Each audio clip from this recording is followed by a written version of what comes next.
Namo tasse bhagavatu arahato samma sambuddhasse. Namo tasse bhagavatu arahato samma sambuddhasse. Namo tasse bhagavatu arahato samma sambuddhasse. Appamado ko brahmana eko dhammo bhavito baulikato Ubo atto samadikaya tittati samparayikang cheva. No much of wandering thoughts. There is no much of bodily pains and no distracting sounds. And if it is so, the mind will be confined to your sitting posture.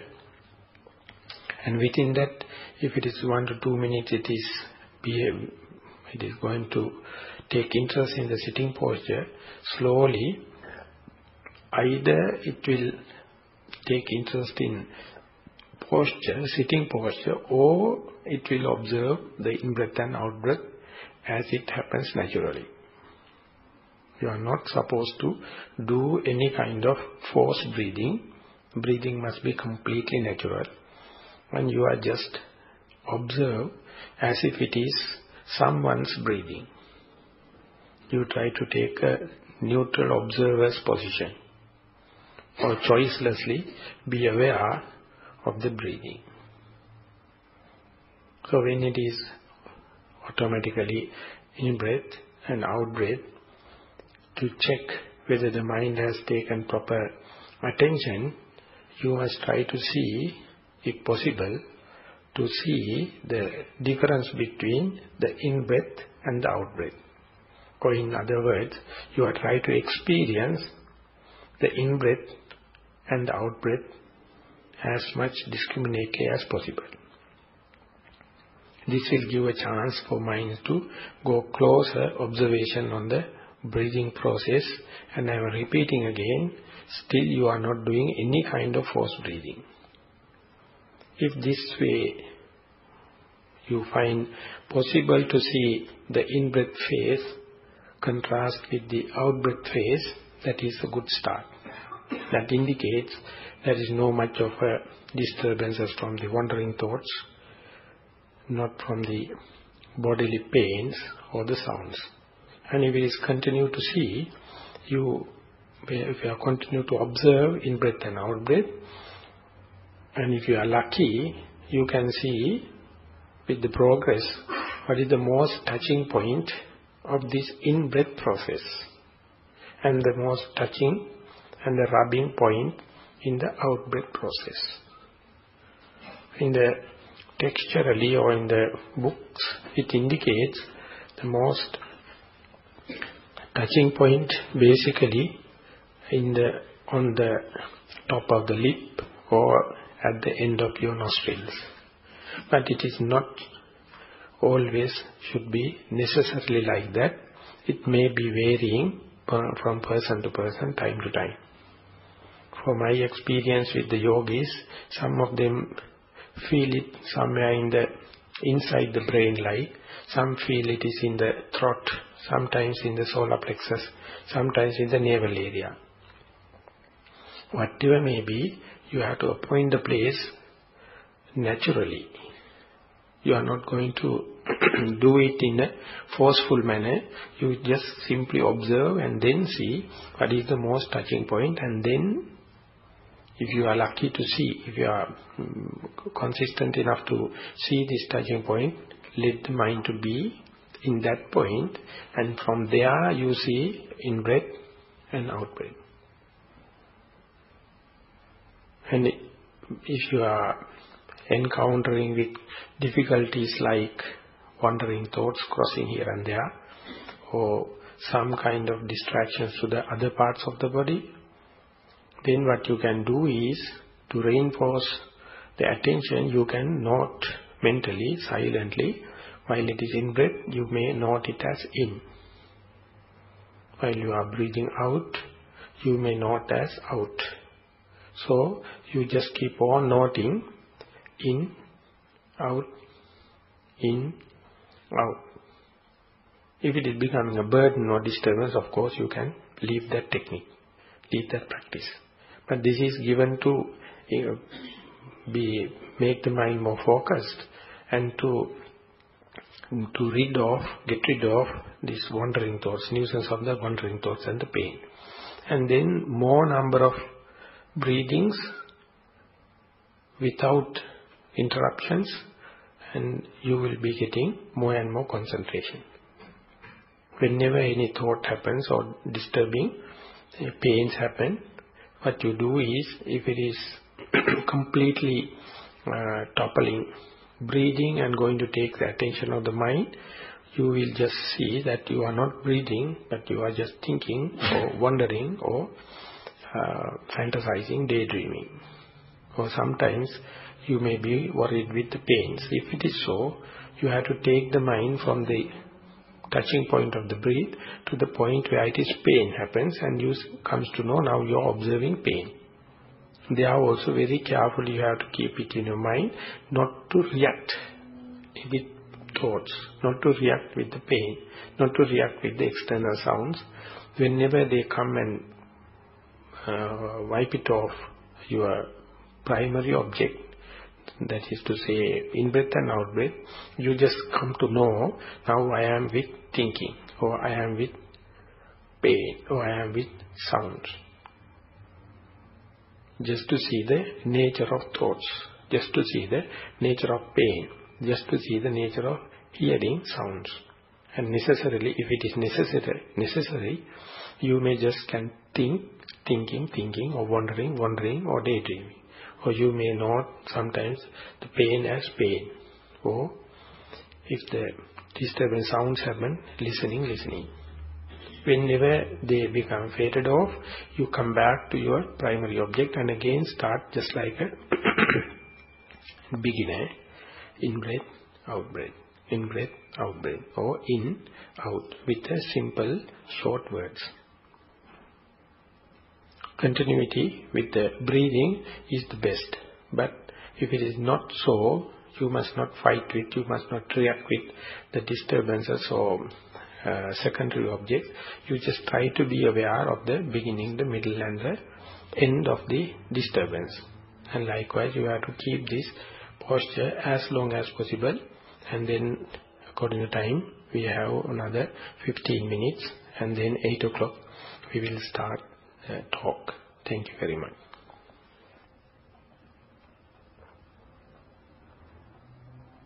So, Dhammasarana Buddhist Vihara, and would like to participate in this session also. So, we will welcome him. This is as far as the introduction is concerned. Then, we are going to the basic topic of appamada, or the diligence. Last talk also we dealt on the same, and there we went halfway through, leaving rooms for the today's talk. For continuity, I would just summarize from the last talk, the appamada, that is the key term of this, and this sutta also named after this particular technical term, is been translated as diligence. One of the Brahmin or a high caste person come to the omniscient one and ask quite a relevant question or practical question. Then only this kind of admonition or exhortation come out of the omniscient one. The question he asked is, whenever I am giving more attention to the religious aspects as well as the spiritual aspects, my day-to-day affairs getting little affected and I become little negligent about that. Whenever I am taking interest on the day-to-day affairs and the family affairs, my attention and my time towards the spiritual and the religious aspects reduces. So I find this is appear to be some kind of a contradiction. Can Venerable Sir recommend a single Dhamma or one thing that will help promote both the aspects. So I thought this question is common to almost all the busy life kind of a lifestyle, those who are living in such a way of life. And I also found it is true when I was a layperson. So when I read this sutta, I found it is quite interesting and appealing to the day-to-day life. The unique answer the Omniscient One gives is that yes, it is a confirmative. Then he please sir, let me know what is that the one thing that is fulfilling both the tasks, that is the household life as well as the spiritual. Sometimes it says this world as well as the other world. Ditta dhammikanceva samparayiko cha atto. So then the Omniscient One says, the diligence is the one that if you can cultivate and get acquainted with, definitely it will give the foundation for the progress of this life or the day-to-day life as well as the spiritual and the religious life too. So appamada is the term that we have to understand if we also encounter with this kind of problem, if this kind of a friction in these two ways of life. The appamada, as I mentioned, is translated as diligence, and this can be more highlighted by giving thoughts to the opposite of it. It is been, the other one is pamada in Pali, in translation is negligence. If you are negligent, of course you will be failed in both, in day-to-day affairs as well as in the spiritual life. But if you are diligent, you can fare in a good manner in both aspects. So, to go in detail, the diligence can be expressed or presented in 3 grades, 3 layers. Each one is related to both the aspects of day-to-day as well as the religious affairs, religious aspects or religious interests, and therefore one can start with the most preliminary and then go to the second stage and go to the third stage. The preliminary part it is talking about is, the beginning part is your moral conduct and your virtues. If you are not diligent in your moral conduct and the more spiritual the virtues of your own, very difficult for you to expect a good harmony and the steady progress in the day-to-day affairs as well as in the spiritual and the religious part. So therefore, you have morally responsible for your behavior. That also accounts for your physical and verbal deeds. The physical deeds, we, along the 5 precepts also, we take it as restraining from killing, stealing and sexual misconduct. And in the verbally, it is all the kind of verbal misconduct.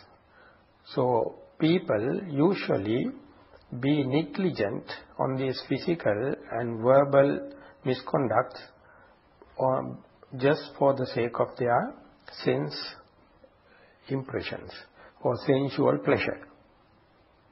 That is the place they become very reluctant and very slack in this moral conduct and the virtues.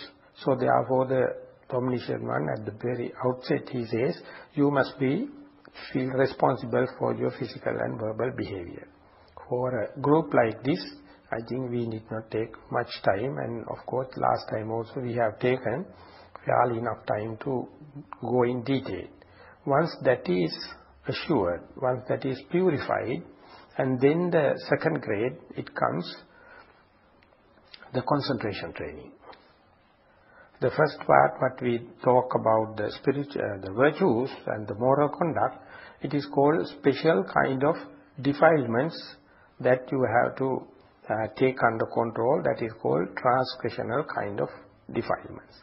That transgress social code. It's transgressed the civic rules. So if it is so, definitely you are harming yourself as well as the others. Even if you are not disturbed in this moment, definitely it is going to get bad consequences in moments to come, days to come.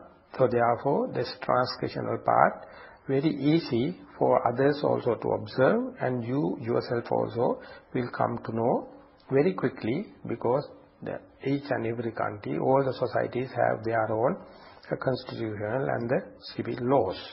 So that is one of the basic things. There you have to be diligent. And that is also, as I mentioned last time, very difficult for someone to impose upon others. Specifically for this appamada, or this diligence, you have to feel responsible and you have to impose upon yourself, hoping that it will lead further diligence and take care about your day-to-day aspects as well as the spiritual aspects. So this world, if you are and the other world, if you are believing, is the cycle of rebirth and samsaric journey. So once you establish these virtues, then last time we took the subject of concentration meditation. In the concentration meditation, under the topic of the concentration meditation, you are dealing with obsessional kind of defilements. Usually it is not gross, it is not harsh like the transgressional kind of, but if you are keen, if you are diligent, and if you are not negligent, whenever they arises, you yourself can come to know. For example, whenever the desire arises in your mind, it is very difficult for others to observe by your behavior or your facial pattern or behavior or any other thing, whether you are obsessed by the desire. But if you are diligent, you can come to know. Exactly the way if you are in the ill will or hate driven by, and then you can come to know, now I am with this kind of a defilement. Or you are under the influence of sleepiness, sloth and torpor, or if you are in an agitated mind, or if you are with doubting mind, these all the 5 kinds comes under this obsessional kind of defilement, and that is what keep your mind busy and ultimately leading into the very common subject of frustration, tension. So this is the most common aspect talked about in the spiritual world, specifically due to this the famous and obvious subject of tension and the frustration. And they are the spiritual part or religious part going to do kind of a therapeutic benefits. So therefore Buddhism also presents this as a therapeutic. And therefore it is just like in the other religions, it can do services to heal people and to relieve them from the frustration as well as from the tension. So therefore a lot of studies now going on in the stress reduction program. And lucky enough, the Western psychology and this Buddhist technique of meditation has come to stage and shaking hand each other now. Therefore, not only limited to this healing or curing, the vast knowledge that Buddha revealed in the diligence at its highest form, that is preventive. That is also now infusing and imbibing towards the Western psychology. Therefore, the highest grade of diligence come under the name of wisdom training also now has come to the come into play in the world stage. So last time we fairly dealt with the diligence at the level of virtues, diligence at the level of concentration. I thought of today going into this third kind of training, that is called wisdom training, and it is going to deal with the defilements called dormant type. These dormant kilesas or dormant tendencies are very rarely understood, or even to the very person it is manifested, difficult to understand unless otherwise you have a veteran person or experienced person familiar with defilements called transgressional kind and the second grade called obsessional. Then only you can be aware, you can see whenever the defilements at the rising at the dormant or dormant tendencies. So therefore virtues and lesser concentration is prerequisites for this wisdom training. And then it is not limiting to the therapeutic kind of treatment, but it is going to deep into the preventive. And I would like to mention, this is the contribution of the Buddha to the humankind. When you go to the Arya Pariyesana Sutta, which is described in the Majjhima Nikaya, it is called Noble Quest or Noble Search. He explained as the potential Buddha or Buddha to be, in Pali it is called Bodhisattva, how he faced this question, faced this situation. He has been already with virtues and the restrainment of the moral conduct, and then lucky enough he met very nice two teachers as an ascetic and mastered most of the concentration training. And within a very short time he mastered, and the teachers told, why don't you come and share this all the disciples and we will run the place. Then he gave a second thought and very quickly came to know, now I am okay and I am happy and I have a good purification of my virtues is okay. And the purification regarding the concentration, it is called Chitta Visuddhi in Pali. It is also okay up to the satisfaction of my teacher, and I am also benefited. But yet, still I am in this vicious cycle of samsara. Whenever I am not under the training, not under the effect of concentration training, mind is subject to this obsessional kind of kilesas, obsessional kind of defilements. That when the defilement comes, I am still searching about this sense pleasure. Whenever the sense pleasure going to take command in my stream of consciousness, being I am the person with death, or being myself subject to the death, I am searching what is also subject to the death. Or being myself subject to the birth, I am still searching other properties also which is subject to the birth. And being myself aging and going to the decaying, I am searching about other things also subject to aging. And being myself or prone myself to the sicknesses, I am asking and I am waiting and I am expecting other but outside things also which is subject to the sicknesses and the death and the sorrow and the defilements. So this is a very rare kind of reflection, usually not a human. It is kind of a superhuman kind of reflection. Even if I am fully qualified, and even if I fully refine, or even if I fully purified my concentration, still I have the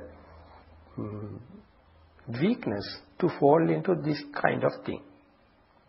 For the protection, for the identity, for the glory, all the kind of thing, we being subject to the birth, we are also searching other things which is subject to the birth, death, sickness, sorrow, lamentation and defilements. So therefore he thought this is not there. Therefore, I have to go for the noble quest or noble search.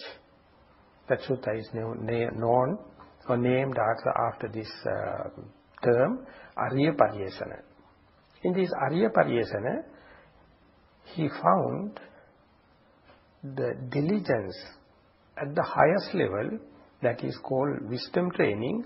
For that, you have to see things as they are.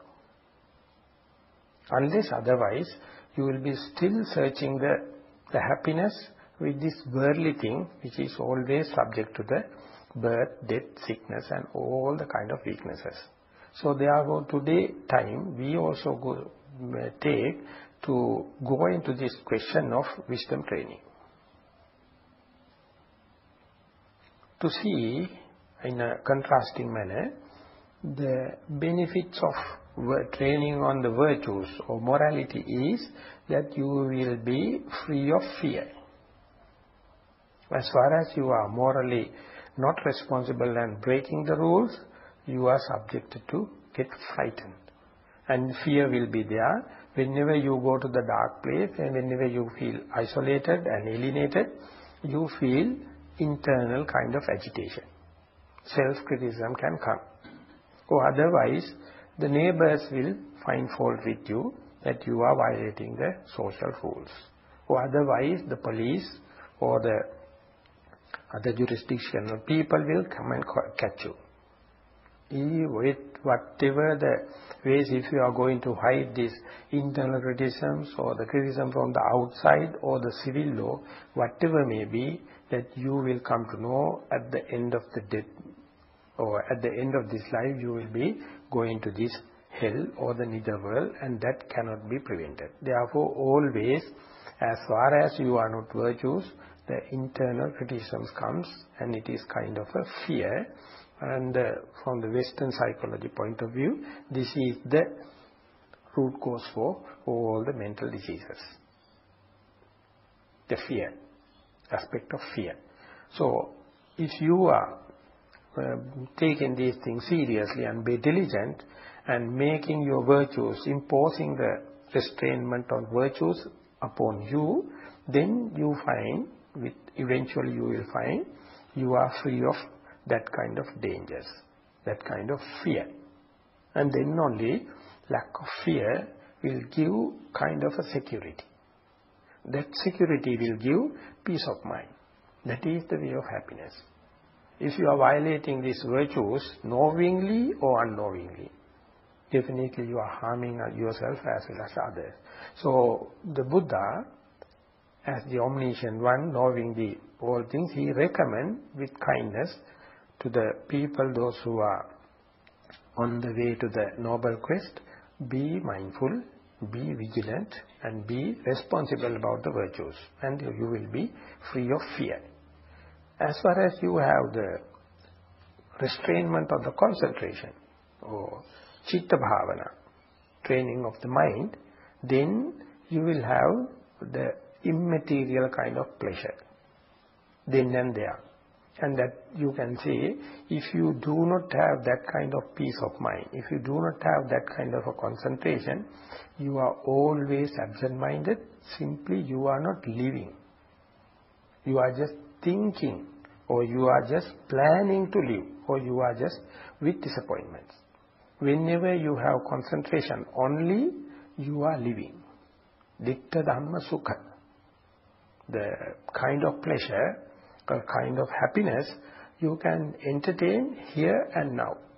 And when the concentration comes, when this kind of a pleasure comes, you can clearly comes to know it is not coming from the eye with the visual objects.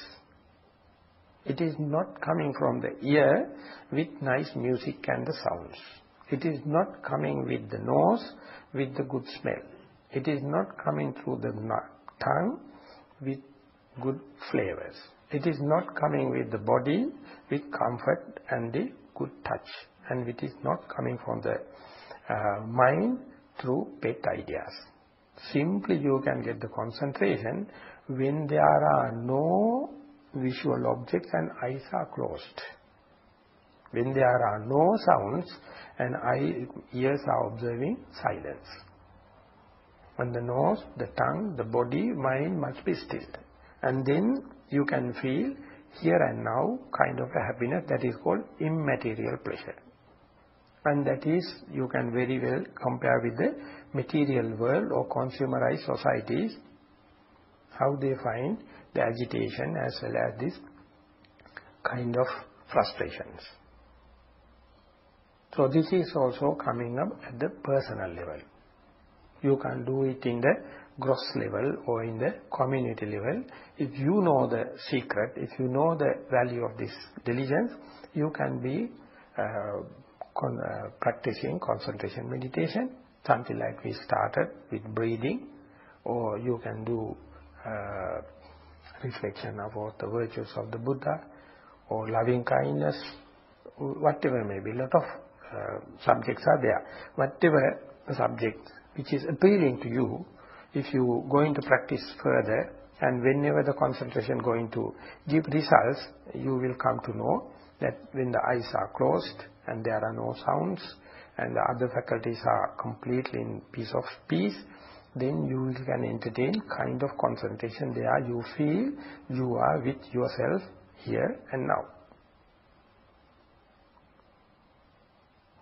As far as this training, as far as this concentration effect is there, you are free of this obsessional kind of kilesas. But whenever you open your eyes, whenever you go to the street with so much of other noises, and whenever you feel, smell, whenever you have some tastes and the bodily tactile sensations and the many thoughts, then again you are succumbed to again that kind of agitated mind, a perplexed mind.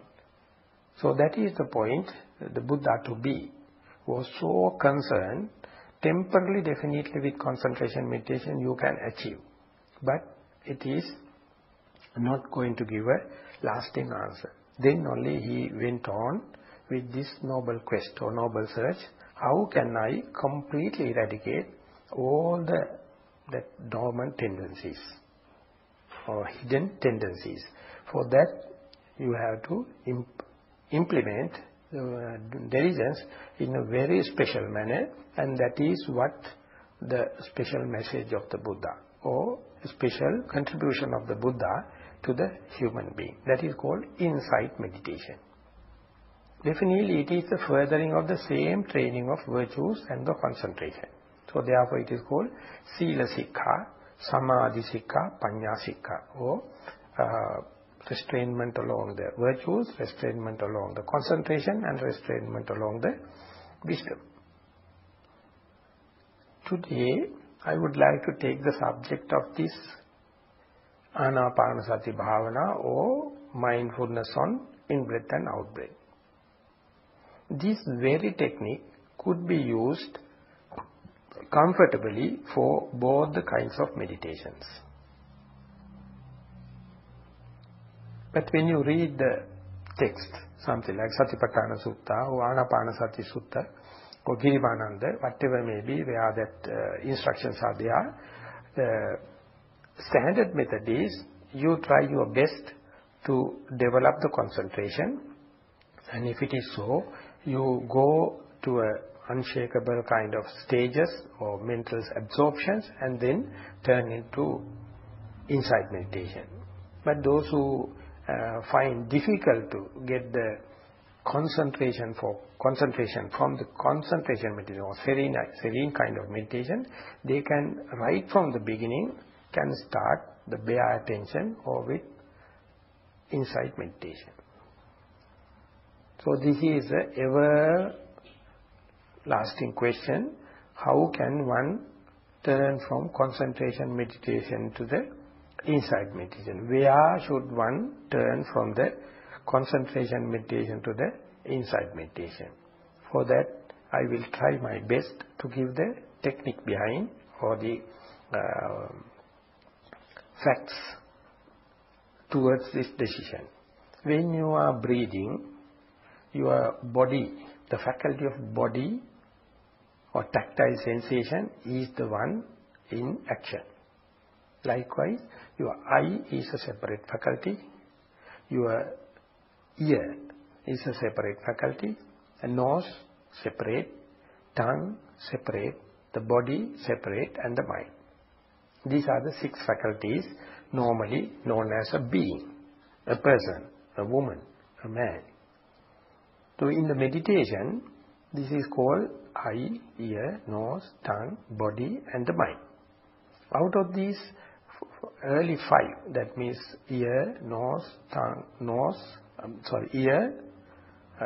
eye, ear, nose, tongue, and the body, the messages coming from the ear is so swift, so tricky, very, very difficult for a beginner to start with. It's one of the main channels where the defilements are in action. If you are keeping your eyes, that signals coming from the ear, the nose, the tongue, the body will be completely suppressed. Your eye will take the highest priority because it is the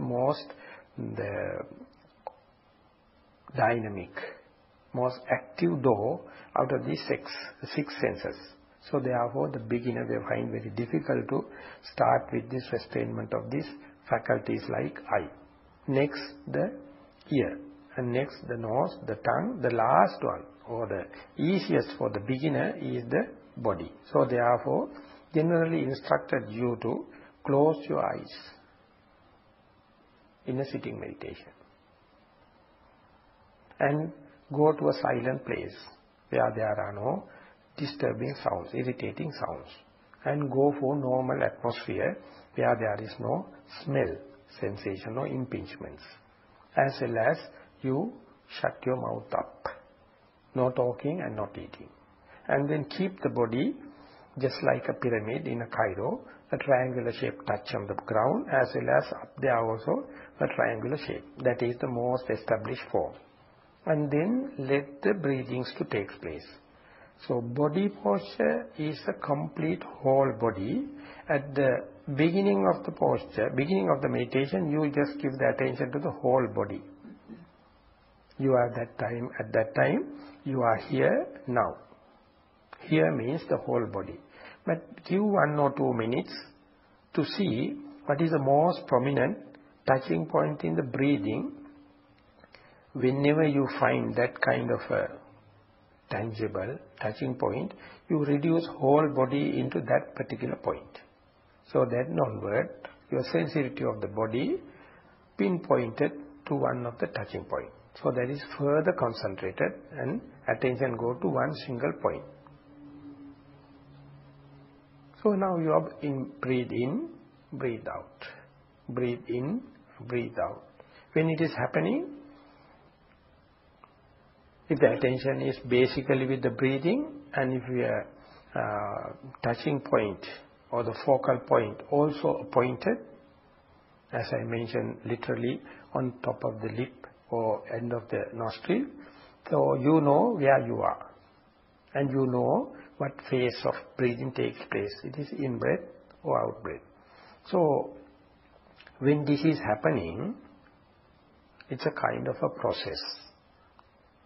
The air column or the air stream come and strike on the particular point that you have appointed pragmatically.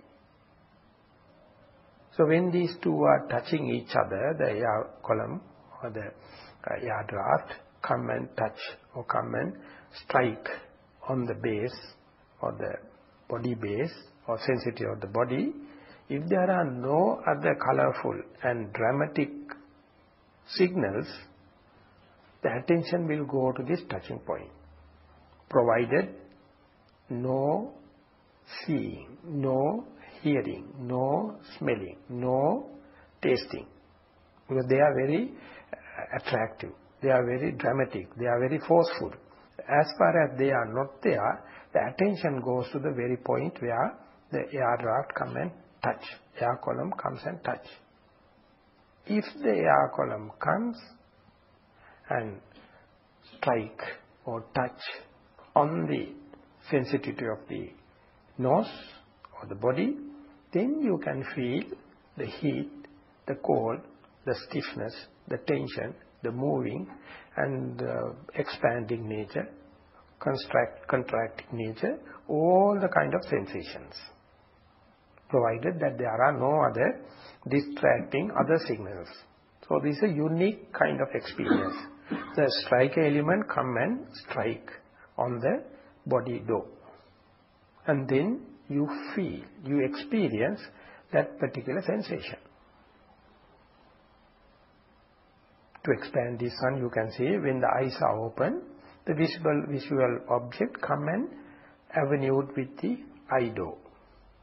And if there is no other disturbing signals, the attention goes to the eye, then you become a seer. You see a woman, you see a man, you see a tree, you see a bridge, and you feel happy or you feel unhappy. Whatever may be, the visual object has to come and impinge upon your eye sensitivity, and the attention has to go there, and then you become seeing. You become a seer. Exactly the same ear and the sound, and you become a hearer. And the nose, tongue, the body. Now we are taking the breathing exercise or anapanasati. Therefore we take the body door, the body faculty. When it is happening, the striker element is the up and down movement of air, in-breath and out-breath. And the base, it becomes the touching point that you have appointed with pragmatic selection, with its own prominency. And then, if the attention is there, I am stressing, if the attention is there, you can feel it, you can experience it. That experience, under the nose, no one can deny. It is not something thought about. It is not something you are dreaming about. It is not something that the teacher is telling you. That you, at this very moment, under the nose, you feel the stiffness, the tension, the heat, the cold, whatever may be the experience. So, now I painted the picture, the strike element, the base element, and the ignition element or the experience. Why I am taking so much of time to explain this is, if when you are meditating, and if you are reporting your experience to the teacher has to be very carefully listen, where is your attention is. Are you basically observing this in and out breath or in and out air draft? Or you are more specializing on the experience of stiffness, tension, movement, heat, cold, and all the kind of the tangible part. If attention naturally goes to the in and out air column, that is called concentration meditation. The whole phenomena together called insight meditation. That is the point I wanted to make clear. So therefore, when you are doing this anapanasati meditation, it is very essential to report, very essential to take note. At least you yourself must know where my attention is. What is I am basically observing? I am observing the conventional part of the air, which is the strike element. Or I am seeing the whole phenomena, strike element, base element, and the ignition element. The whole thing come into the picture, that means your tendency, your natural tendency, your personality, your liking and disliking is more geared to the insight meditation. If the attention naturally goes, automatically goes to the in and out air, that is called concentration meditation. Therefore, you have to be very, very careful. You must let the breathing takes place completely uninterfered, uninterrupted. Then only you can come to this observation, and it is very crucial. But there are some complications, there are some cross currents whereby sometimes the attention goes to the in and out breath, the air element, air column, the air draft. Or sometimes it goes to the experience of the ignition element, the heat, cold, stiffness, tension, whatever may be the experience comes. So if it is so, you have to be very patient and to see, is my mind is observing the phenomena being in the touching point, the whole thing, or it is narrowed down only to the air column. If it is only to the air column or air draft, that is called concentration meditation. Seeing specifically on the ignition element or the whole phenomena as such, that is called insight meditation. So therefore, you have to take time, or as well as the teacher has to be very carefully listen 2-3 days or few sessions to see what is the natural tendency. If you are doing with this concentration meditation and focusing basically on the in and out air draft, soon you will be familiarizing, understanding about the nature of in-breath and out-breath, and then the obsessional kind of kilesas will be gone. That means Nissaranas are gone, and then mind will be face to face with the in and out air column. And that is what clearly indicated in the Sathipattana Sutta. So, sattva assa sati, sattva passa sati. Mindfully he in-breath, mindfully he out-breath. And then asked to see the long in-breath, long out-breath. Short in-breath, short out-breath. The beginning, the middle and end of the in-breath. The beginning, the middle and the end of out-breath. And then calming down or settling down in-breath, you train yourself. You train breathe. You train your mind. And calming down the out-breath, you train your mind. All these 4 stages talking about and instructing about the concentration meditation.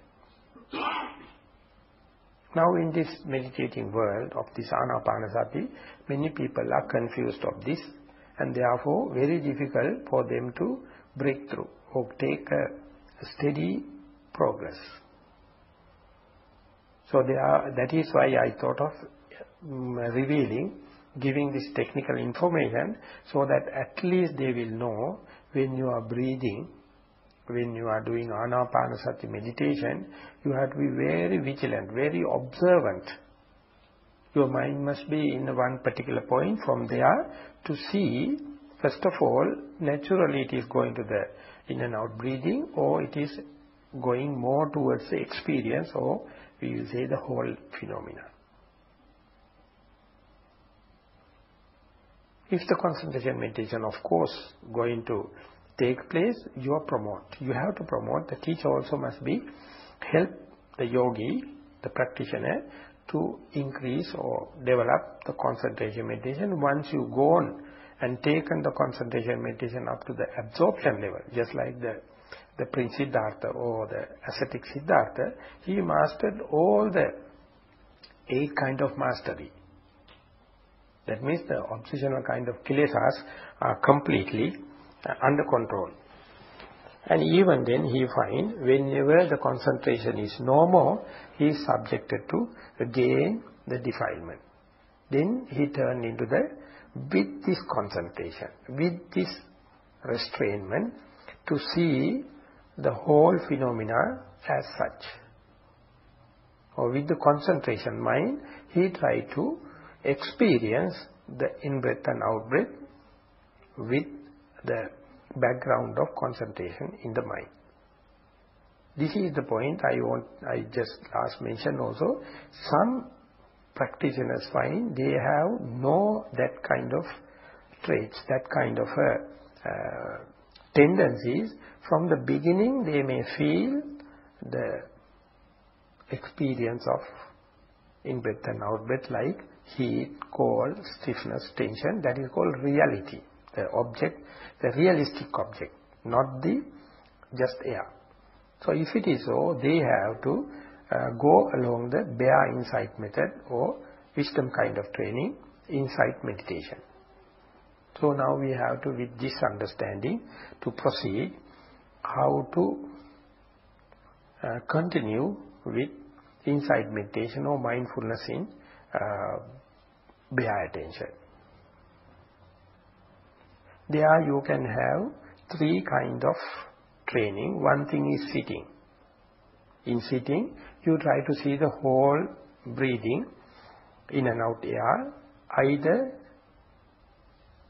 the touch, in terms of the cold, heat, stiffness, tension, and the movements, expand in nature, contract in nature, many things. So whenever we'll say a thought happens while you are doing breathing meditation, a thought comes, a wandering thought happens, you try to focus the attention and comes to know now mind is no more with breathing, you see thinking, or wandering, or daydreaming, or fantasizing. Then you have to note it as patiently, not with reaction, thinking, wandering, or to note, to make the perception clear, no more it is with breathing. Or if the sound comes and distracts, you accordingly note a sound or noise. Or if the pain comes, you see the particular point of pain in the body, keep the mind there and not pain. Whenever there is no such kind of a distractions, you come back to the breathing, and when it is happening, in-breath experience is completely different from the out-breath experience. So when that kind of a discrimination happens, you are dead sure mind is face to face with the object. If you keep on doing, there's some special kind of a advantage you are going to entertain, you are going to get, is more and more you with the same object, immediately when the object arises, mind tends to rush into the object. That means the beginner see the object when it is little delayed. That is, diligence is not so sharp, not so warmed up, not so up to the mark. When you are repeated with the same object only, when the in-breath arises, immediately mind rush into that. It is like waiting for the object. And when it is out-breath happens also. So when the mind and the object become so immediate, so close, you find as the time goes with the same object, there is no room for wandering thoughts to happen. There is no room for pains to entertain. There is no space in your consciousness to listen to the sounds. Even if you are listening, it will be meaningless. It's just a noise. So therefore at the beginning you don't have that kind of advantage. You are just trying to be familiar with in-breath and out-breath. You try to be close with in-breath and out-breath. When the momentum catches, that is called mindful becomes steadfast, keep on doing, mind will be rushing, mind will be shooting into the in-breath as and when it arises. Earlier the better. So that means the distance between the object of meditation as well as the noting mind reduces. To promote that, to make the alignments clear, the teachers are asking you to note the object. When the in-breath happens, you are being asked to note it as in. When the out-breath happens, you are being asked to note it as out. When the in, out, when it is happening, each in is, or each in experience is discriminately different from the out. So mind is becoming so mobilized. It is being more warmed up. So therefore, as the object changes, mind also becomes very swift, but very timely, and as and when the object arises, it comes. So then, just like in the concentration meditation, where the attention is in the air draft, the mind calms down, concentrated. Likewise, in this insight meditation also, the wisdom training also, if you are diligent, not the second kind of diligence, this is the special kind of diligence. This is the third degree. diligence, when it happens, even the object changes, even within the object, lot of experiences happen, you are bound to see all the facets, all the different tastes, all the different modes of this in-breath and out-breath. So therefore you are bound to see the shapes and the manners. So therefore at the beginning yogis come to know, they are explaining the in-breath like a door is closing and opening like, or swing is going this way and that way. Whatever may be, they are trying to explain with the help of a shape. That is just for the sake of communication. But later, when you are skilled enough to see each and every shape, at least for the sake of communication, you are bound to see the manner whether it is becoming faster and faster, or becomes slower and slower, it becomes closer and closer, or become a distance further and further, something like that. All the manners going to come. That means your mind, the noting mind, starting to become mobilized, and then there is the distance between the object and the mind becomes reduces, and you are going to entertain of this concentration that is called momentary kind of concentration. That is different from the pure type of concentration. Pure type of concentration, you have a air draft, but here stiffness, tension, movements, heat, cold, all the kind of differences are there. But even then, the moment you come to know that mind is moving exactly the same speed with the object, and then kind of a momentary concentration comes, you can see all the possible manners. You will be so elated, you will be so reinforced with your meditation. But of course it will take few hours for you to have this kind of a happy connection, a happy experience. When this is happen, you have to promote it more and more. Object and the meditating mind, or we are calling the object of meditation and the noting mind, must be as if almost touching each other like. So this is when this touch happen only, the real insight meditation takes place. Till that, you have to get the mind mobilized, get the mind warmed up to be up to the acceleration of the object of meditation. In a generators, when you are starting, of course the mechanical part has to run to particular RPM, rounds per minute. Then only you connect it to the generator part, and then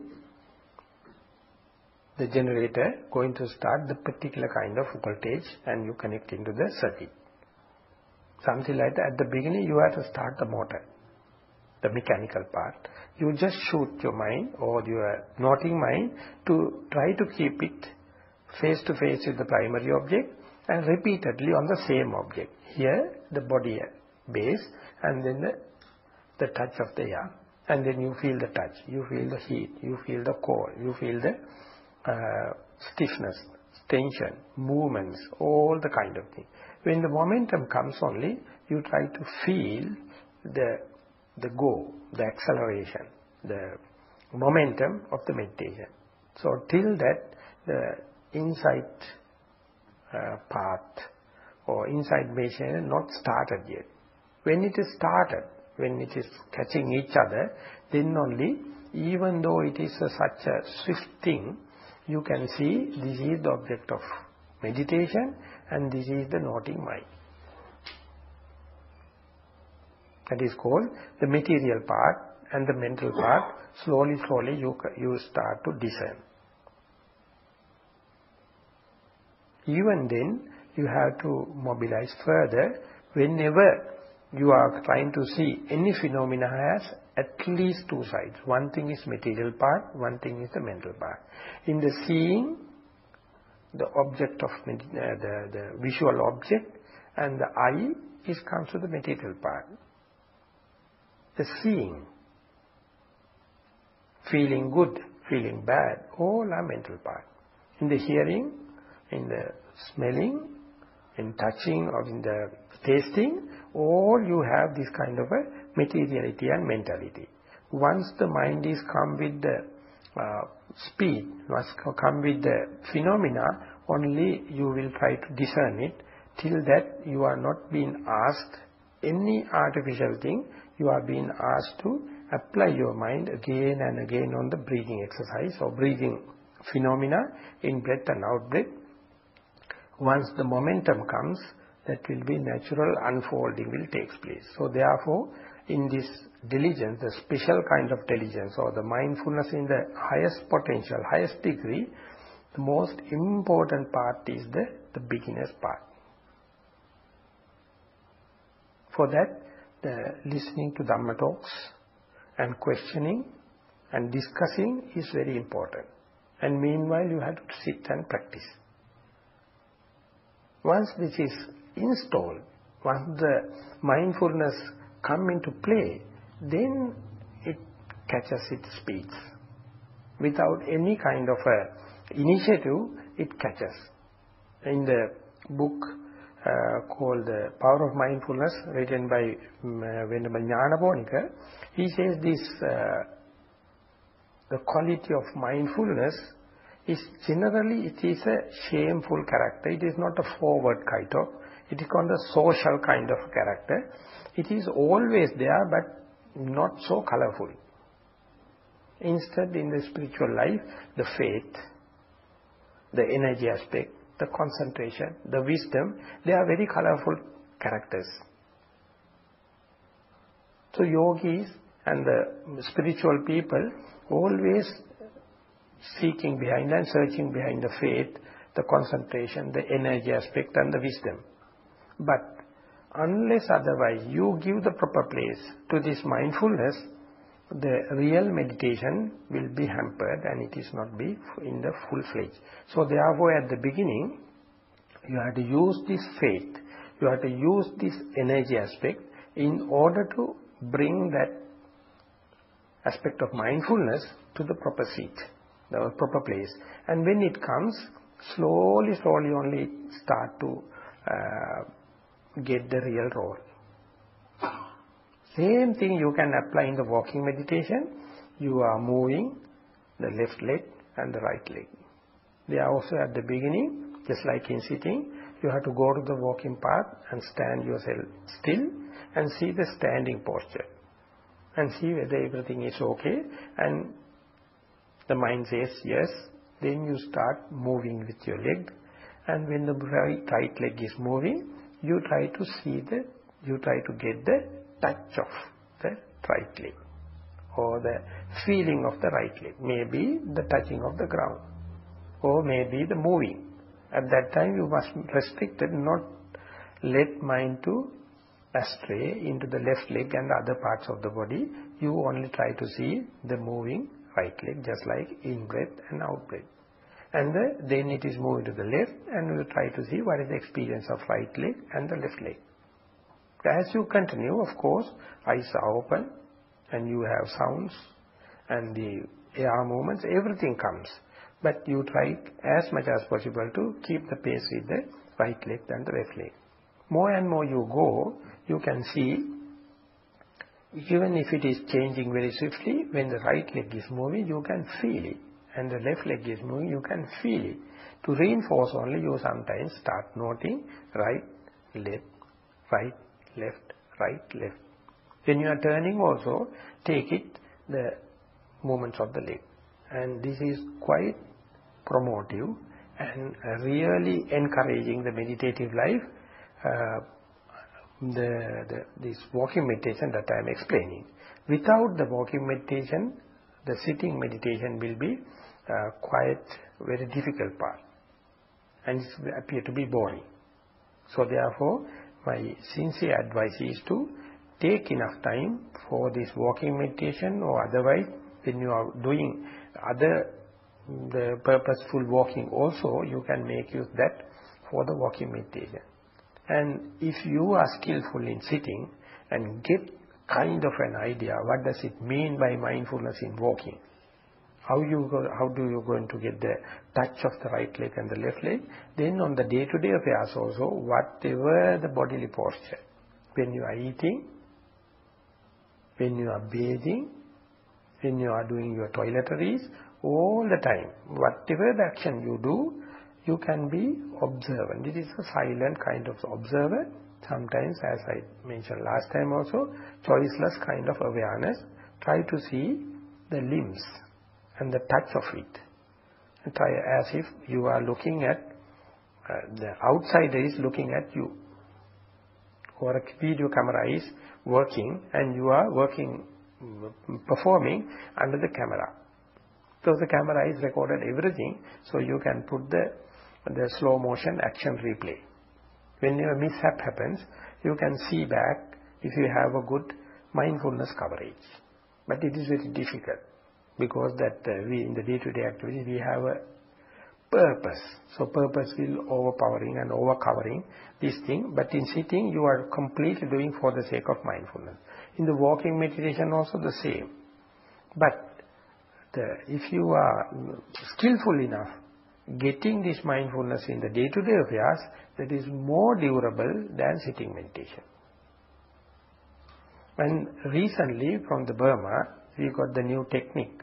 Instead of getting the touch of nostrils or in the tip of the lips, you can see the movements of the abdomen rising and falling. So from the Vipassana point of view, whether it is on the nose or whether it is on the abdomen, no problem. Even in the day-to-day affairs, you can keep on doing this establishment of the mindfulness. So it appeared to be quite mechanical at the beginning. But once the momentum comes, the mindfulness comes into the proper role, and it will never give up. It slowly catching the momentum. Ultimately, your faith, earlier it was a superficial kind of faith, now you can feel under the nose, whenever the raising of your hand happens, you can feel it.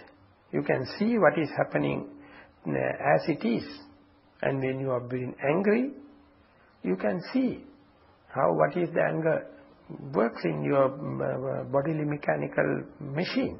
And when you are in a desire, and if you are in a haziness or in dullness, all the kind of things slowly going to come. It's like working under a spotlight. So when it is happening only one day, you can claim from morning to the evening, continuous mindfulness.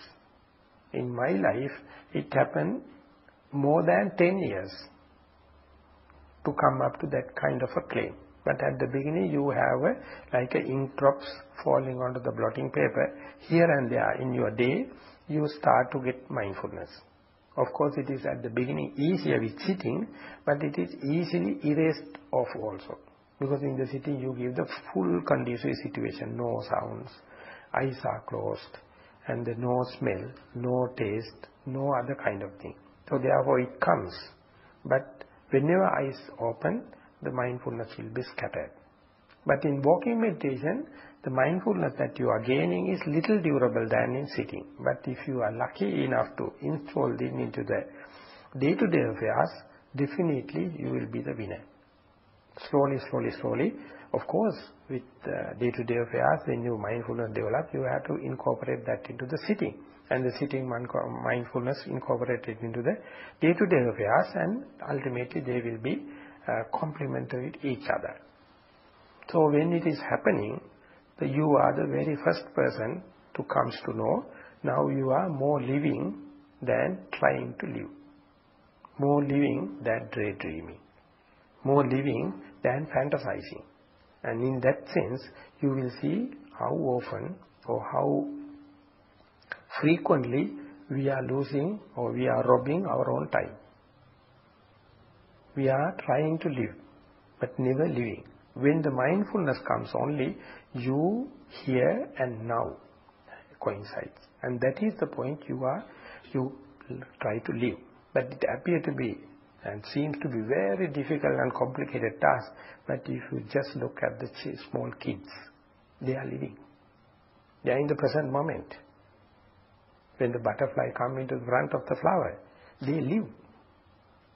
And that is why we love them. But as we are advancing with our age, advancing with our so much of responsibilities, and so much of thing has robbed the present moment. So mindfulness is the one going to set in back the present moment. But this is just the beginning of the journey. When the mindfulness comes and going to continues, it is revealing so much of secrets, so much of black spots, so much of psychological wounds, and so much of psychological traits that no machines, no instruments in the world have discovered to do that.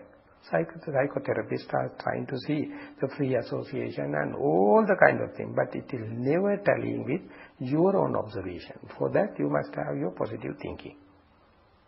That is the highest kind of diligence or highest kind of mindfulness, and that comes to the training of virtues or restrainment of virtues, restrainment in concentration training. And the last that I today discussed about the restrainment in wisdom. Throughout, the diligence, the mindfulness or lack of negligence must be there.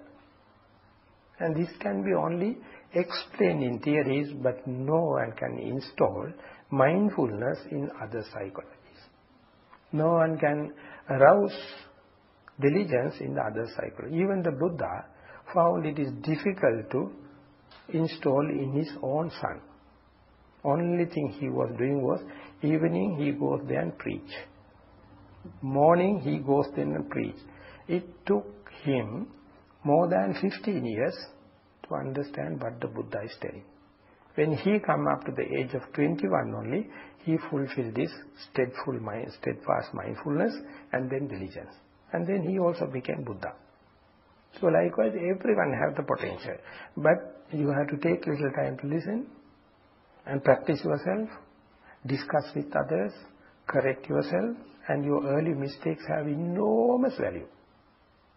And sorry to say, it is too late when you become sick, when you are gone to the old age, and when you are at the deathbed, and all the kind of things completely withdraw from your this kind of training. Therefore, whenever you have free time, whenever you have healthy and steady mindfulness, steady mentality, you must invest it for the mindfulness, and that is definitely going to increase the diligence, and that will give a completely new life. And I will assure you, once the diligence, mindfulness installed, you will never become old age. You will be ever young.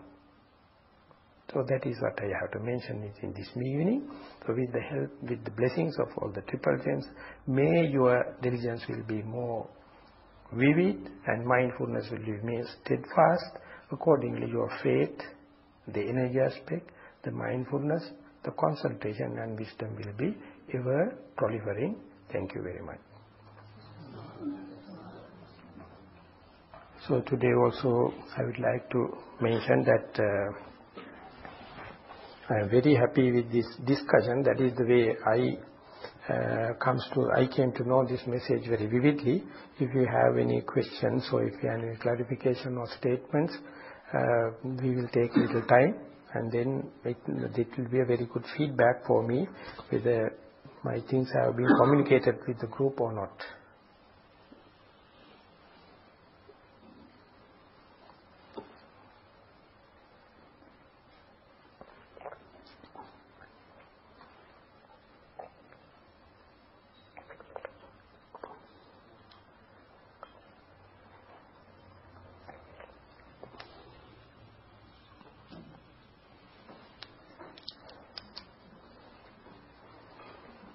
Can I ask a question? Yes. Sometimes breathing in and breathing out, we also observe the process of the whole process. So it's like a mixture of concentration and insight. That can happen. So that means you have to still continue with the same, and it will be discerned more and more with the experience comes. If the more and more information comes, that means lack of information yet. So you have to continue. Telling that it has not been sorted out by itself. When you are going further, definitely more and more time with mindfulness or continuous association with the mindfulness is the answer for this one. So, one thing you said also, stiffness and tension, what exactly do you mean by that? Sometimes when you are doing breathing, it appears like this area has been benumbed. It is stiff. And sometimes it means like a injection given for the tooth uprooting. And every area will become tensed. That kind of thing happens sometimes in this area or sometimes in the particular point. Sometimes you may feel in the other areas also. But that is not my aim. But I am telling is the point of focus can be sometimes swelling off, sometimes like a shrinking, sometimes like warm, sometimes you feel cool, sometimes you like pricky, like the needles are running up and down. Many things happen. So earlier this discrimination is clear with in-breath and out-breath. More you become closer, the in-breath and out-breath become disappeared, and this vividity on the sensation become continuous. It may be in the in-breath as well as out-breath, as well as in between also. So that means mind is face to face with the primary object, and there immediately you will feel mind never will get distracted with the thoughts or sounds or kind of thing. It is get magnetized with the object. But early, how do you call it? The beginning yogis must be a little patient to come up to that level. So you mean to say that when you begin, all you first notice is you're trying to focus on the in-breath and the out-breath, but as you become more experienced, you start to notice there are other sensations there as well? Yes. So at the beginning you are not going to see something. You are just like sitting in front of in a bank and the river is flowing. You are not going to disturb the flow. You are just observe. And you can see the leaves are falling and the petals are coming and all the kind of thing going. You just observe as if someone else process. So if your observation is clean, you can see that at least in-breath phase and out-breath phase. That is a very good sign to start with. I ask that because that's the same as in walking meditation. In walking meditation, we're taught at the beginning to observe first the intention and then the feeling on the foot. But as we become more experienced, we start to notice, like as we're raising the foot, various pressures, various subtleties, etc. That is also that you mentioned, you brought the issue of intention. The intention is may or may not be clear at the beginning. Never mind. You at least see the physical sensation. Yeah. So that is a good starting point. Yeah. When it is going there and my mind become continuous with touch sensation only, mind calms down and develop a kind of the space in your consciousness, and then intention can be observed slowly. At the beginning you see the material part. In the breathing also you see the stiffness, tension, they are material part, so it's a corporeality. So that is a good start. When it's calming down, it's many things going to reveal.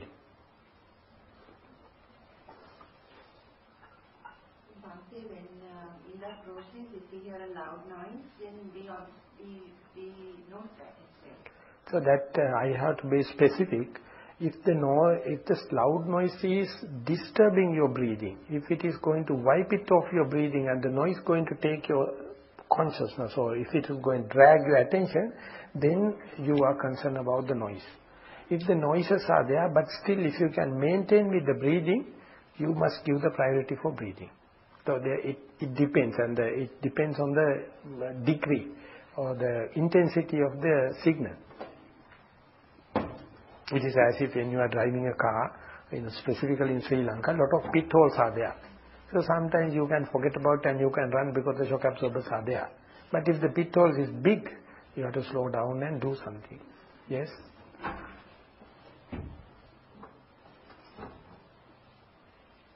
Yes? Yes. I really feel samsara. This is samsara. And it looks like a movie and just trying to be present. But why am I still addicted to chocolate? Addicted to? Chocolate. Chocolate. It is a good thing because now you like chocolate. So the Buddha very clearly say, it is better you know rather than unknown. If it is unknownly you are addicted, that it is very much dangerous, but you know. Now you are imprisoned into this kind of a habit. Now you are a prisoner. You are a inhabitant of the prison because the liking is there. So as far as you know, it is good. Oh, it's okay? Yes. I don't have to stop? No. So I have very good examples, because when I am practicing in my second year, one of the Australian monk only was my teacher, Venerable Dhammika, and he told, don't stop your any character, you just observe. I had so much of bad characters at that time. And lucky enough, he was a foreign monk. So I was sharing with him, Bhante, don't give so much of high potent meditation technique, because I am not such a spiritual person. I am not a virtuous person. But I like this challenge. Then he told, I am not asking you to change yourself. You just do. So I had so much of thing, but later I found they are slowly dropping off. I was a smoker. I had, here and there I had some alcohol. All the time, then he told, I also did it. And now I am not doing. But don't stop it. If you are stopping, that is you are doing out of a faith, out of a imposed by others. But if you see inside and stop, that is forever. So therefore he says, do it. And the one person told, if you can do breathing in and out mindfully, why can't you smoke? Mindfully. And then you can see what a kind of a joke that we are doing, that smoke is going to give so much of a personality. And ultimately you see the emptiness of the game. Oh, chocolate also, no harm, even not like smoking. Okay, thank you.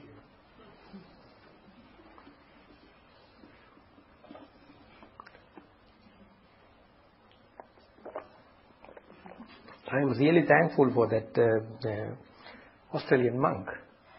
He being a foreigner, and I had a very nice communication. Therefore, it was a very nice opening for me. It took 6 to 8 years for me to understand what is the meaning of mindfulness. Because we are born Buddhist. And we are often goes to the temple and listen to the Dhamma talk, but they never talk about this kind of how to get into the day-to-day life. And at the beginning, I thought this is not Buddhism. With being Buddhist, that we are being asked to do this ritual and that ritual and all the kind of things, but never, how can we take into the studying life? How can you put into the day-to-day life with the relationship with the others and our likings and disliking? I never thought, I thought this is the Isaac Newton's job or Archimedes' job, not the Buddha. I thought Buddha is already gone, finished. He has nothing, no message for the present day life. And I was studying scientific education, and that monk told, never keep them in the respective place. Don't try to put someone in front of the other. You just keep on mindful. And I had, of course at that time, once a week I had 1 hour sitting. Something like a Dhamma group. And it was enough for me, because otherwise it would have been too much for me. But I am very happy. I had very vivid Dhamma, the discussions. Most of them are not Buddhist. And they are putting their experience. So I am going there, they are asking my question and giving the answer also. So I am double benefit. And just go and listen. But I find everyone has the same question. My question being asked from the other, and the well-veteran people going the answer. So I have to say thanks twice and listen myself. Be silent. And when I am coming back from the discussion, I was so relaxed, because it is not conditioning myself. It is asking to see me, the conditioning nature by itself, that itself is deconditioning you. Seeing the conditioning nature. And when I see some other people also doing the same thing, I feel happy. I have the partnership, the companionship. Yes? want to clarify, I'm not a bit confused when you were talking about when you started to meditate, watching the breath whether you notice it here or whether it's actually the air. Is that right? That you spend some time working out where you tend to focus? Is that what you mean? Yes. Then if you see anatomically, the track, starting with the nostril and go there and come back through the chest, going to the diaphragm or going to the lungs. So different people have different anatomical structures. Therefore, what is the most touchy point, the prominent touching point varies. Even the traditional commentaries, they say, either maybe on the tip of the nose or the top of the lips, whatever may be. But don't impose that. Let it comes by itself, by observation. So the touching still come back to the touching point, even if you're noticing it coming down to the diaphragm? No, don't move it. You have to get the most touching point in the whole area and let the mind to be at that point. Don't move with action to the down and come. That means the one-pointedness will be disturbed then. You have to support one-pointedness. Therefore, the whole process you try to see which is the most prominent point, most vantage point, and let the mind to take that and don't appoint itself by your preconceived ideas. It must be observed one. And next day morning, next sitting also you must do it the same. So after few sittings you will find that is the most common area. Then onward you can be assured about that. At the beginning you must be then and there selecting the place.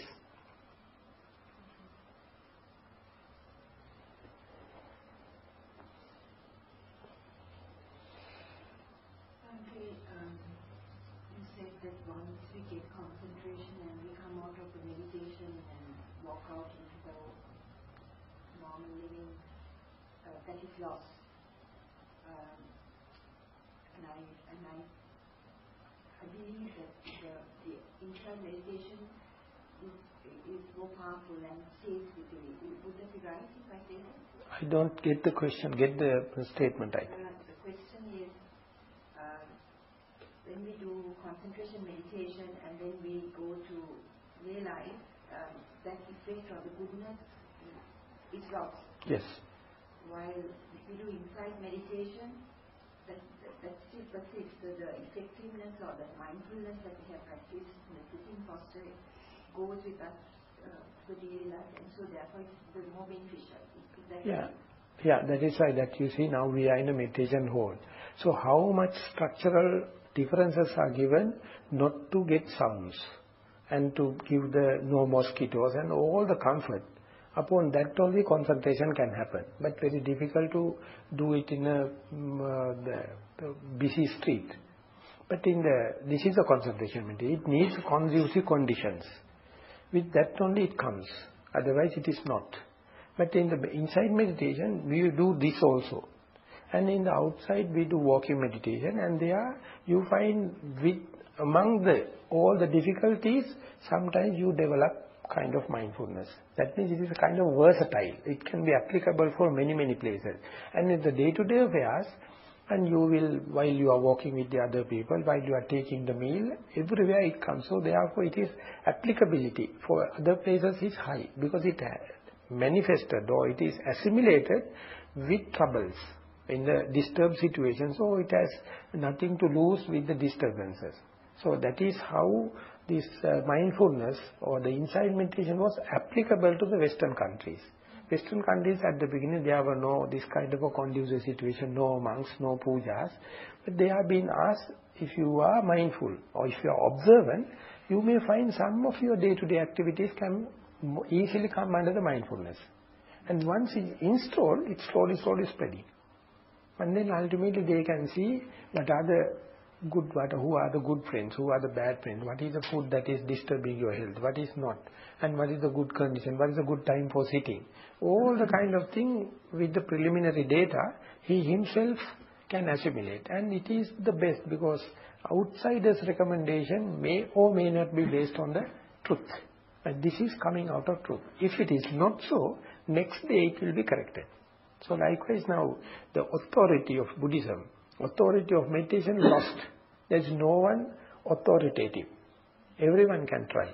Whoever giving more time, going to get the more control. But he can't influence others unless the other person himself start meditation. So likewise it has now, earlier it was a forest tradition. You have to go to the monk and pay respect and be there. And that is aiming basically the concentration meditation. When the vipassana comes or the insight comes, now idea has gone, even now lay teachers are there. So they can teach the others and it is no authority, anyone can try. And there's no, I don't find any kind of a religious restriction for this one, or sex restriction, or the laity or lay people. This is a human quality. And concentration, of course, it has kind of a influence on the faith. It has the influence on the circumstances and the conducive situation if it is not so difficult. It is like a barefoot doctor in the war, and he can cut open and do the stitching in the battleground. He can't find the operation theatre. The insight is something like that. But in the normal operation, you have to take the patient to the theatre and disinfect and sterilize and everything. Then only you can cut open and do. So that is you can do in the kitchen. But in the insight meditation, it has now presented in such a way, wherever possible you start and slowly expand it. Ultimately, when the mindfulness become versatile, become familiarized, everything becomes a subject.